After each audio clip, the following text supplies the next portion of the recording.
So in this video, we're going to go over how to make a super simple automatic pumpkin or melon farm.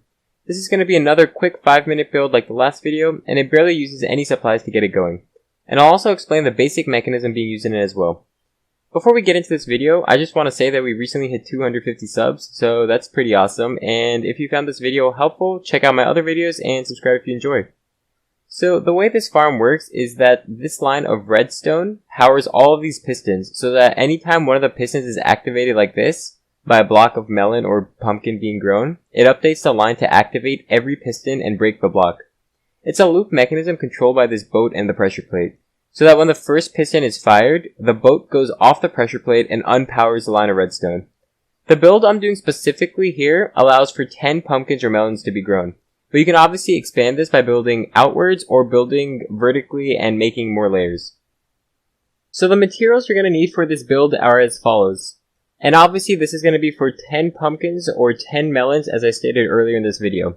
You're going to want 13 stone bricks or whatever you choose to build with. I'm just using stone bricks so you can see the outline of each block. 2 pieces of sand, 1 pressure plate, 12 redstone dust, 12 pistons, 4 chests, 4 hoppers, 2 buckets of water for an infinite source, a hoe to till the lands, melon, and pumpkin seeds, whatever you're trying to grow.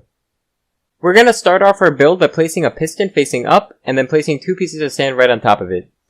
Then use your building blocks, I'm using the stone bricks, to just build 2 out like this, and 1 more hugging the top sand like this. Put a pressure plate on top of the top stone brick, and then a boat, but make sure your boat is on top of the pressure plate. Place down 2 pieces of redstone right next to it, and you'll see if it's on the pressure plate, it'll get activated. We can test out this mechanism by just placing a block next to the piston to check out the reaction. And if you see it working correctly, you're going to see the piston push the sand up, whether you break or place the block, and then the boat is going to fall down along with the sand, and that the redstone should be getting activated and deactivated. Now we're going to continue the build by building out 10 blocks, with the first block starting 1 away and 1 below the topmost stone brick here. And then as you can see, I'm just building out 10 blocks like this. Up next is the pistons, and we're going to start with the first piston facing towards us, right next to the original piston. And we're just going to place down 5 pistons, making sure that they're all 1 away from each other. Now we're going to go to the other side and place 5 more pistons in all the gaps, making sure that all these pistons face us once again. Now we can place down our 10 redstone dust. As you can see, I'm just placing it along the top here, and you'll see it get activated each time I put down. And you can check it out, if we break the grass here, it'll get activated and activate the mechanism. The grass is just going to kind of act like the pumpkins later on. Now we can start making our hole. You're going to want to make a 2 wide hole, and just go all the way along the build. And then we're just going to fill it in with water, 2 water source blocks right there. And then I just like to break down 2 blocks right where it ends, and it'll just push any droppings all the way down. We're just going to repeat the same on the other side, making sure that the water source area is 2 blocks wide. And repeat with the water, going down 2 more blocks.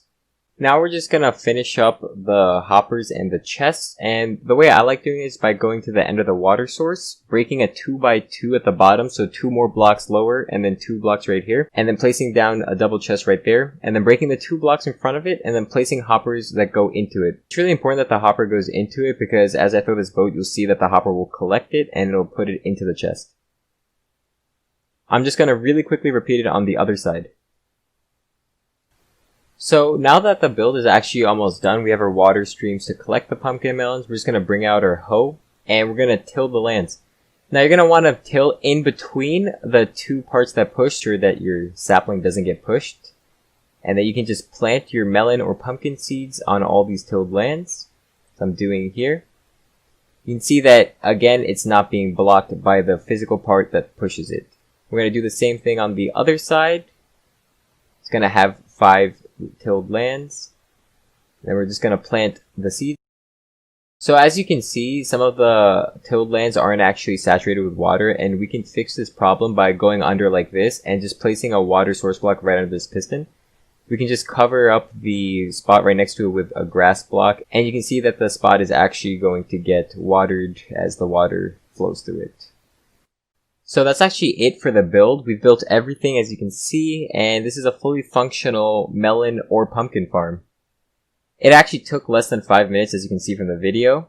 And if you have any questions for this build or future suggestions on builds, put them in the comment section below and I'll get back to you as soon as possible. And of course, like and subscribe if you found this helpful.